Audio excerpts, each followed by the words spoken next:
January 17th, and it's time for Astrology Minute with Mehtab. What's happening this month? Well, the Sun has entered Capricorn a couple of days ago, Vedic sign of Capricorn. The big news really is that Venus is entering the Vedic sign of Sagittarius tomorrow, on the 18th of January. And the next day, on the 19th, Venus and Mars come together. They have a conjunction. They get together. And when Venus and Mars gets together, anywhere in the chart, or in the time that we're in, there's passion, there's intensity. That Mars fiery energy, the Venus energy of passion, put those two together and you create passion around you and passion in your life.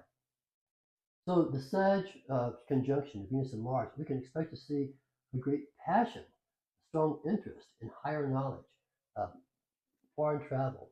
Also maybe connecting with teachers and also teaching yourself, teaching as well. It's also a wonderful time to begin higher education.